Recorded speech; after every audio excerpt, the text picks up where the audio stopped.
Okay, everybody, so today we're going to be tackling the Trinity Knot.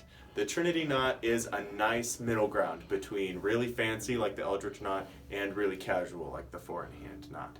So what we really want to focus on with the Trinity is keeping it loose and making sure the knot at the top looks even and totally free of folds and wrinkles and things of that sort, okay? So one thing you're going to want to keep in mind with it is stay relaxed and just make sure that everything you're doing is with the narrow end, okay? So we're going to start with the wide end on our right side, the narrow end on our left, and you want the framing of the knot to be like this. You want the tip of the wide end about 2 inches or so above your belt line, okay? So the way we're going to start it is take the wide end, you pinch it, you get a nice dimple in there, and you bring it across, okay? And the next thing you do is you bring the narrow end across over the wide end that you just made a dimple over, and then bring the narrow end back around to the left side where it started, okay?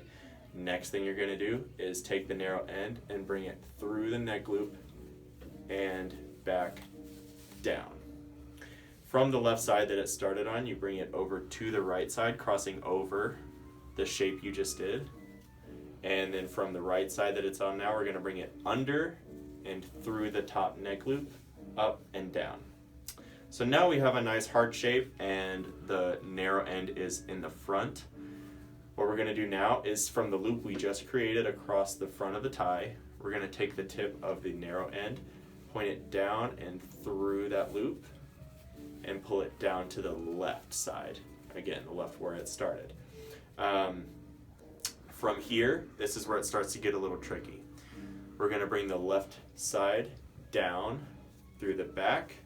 And remember, we wanna keep it loose, so don't pull it too tight, because this loop that we created before, when we brought it through the front loop, we're gonna pull that up and get that nice and loose, because we're gonna take this and put it right back through it. It's a big old knot in every sense of the word. Now what I like to do here is I like to keep my thumb through this loop that we just made through here, and I like to pull what ends up being this part right here through this loop. I like to pull it with my thumb a little bit. Meanwhile, I'm keeping this taut and I'm pulling it through here, okay? So we're trying to keep all these 3 different loops that we've created perfectly even and without pulling too much, so we don't get it to wrinkle or fold, okay?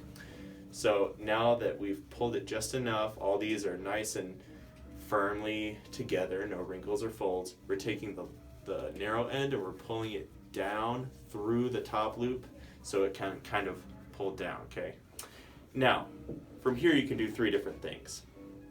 You can, if there's not a lot of it left, you can tuck it behind this part of the tie that goes around your neck and tuck it out of sight. That way when you pull down your collar, that's the first thing. The second thing you can do is actually what I would do with this amount of tie left, is tuck it between the top button here and the second button. I believe it's called the military tuck. You can tuck it right in between there. And then now it's out of sight, though it does make it a little harder to center it without, while still concealing the narrow end of the tie. Or one thing you can do if you have quite a bit of the narrow end left, that would probably be about like this much left, is if there's enough, you can tuck it into the loop in the back, just like a regular tie. Now you can do it with this one, but it makes it a little bit more difficult now that there's hardly, an inch or 2 left of the narrow end. And once you do one of those 3 things, for example with this one, I'll tuck it in between the first and second button. Now I'm gonna center it, get it right over here. That's why we had 2 inches left here, so that we could still manipulate the tie and salvage the knot if necessary. We have that nice dimple we created at the very beginning, and we pinch the top, bring it right up to our neckline. We still make sure that it's all centered and the wide end is perfectly concealed. And last thing is just fold down your collar. Double check the centering, make sure it still looks perfect and fills out the area between your collar really nicely. And there we have it. That is the Trinity knot.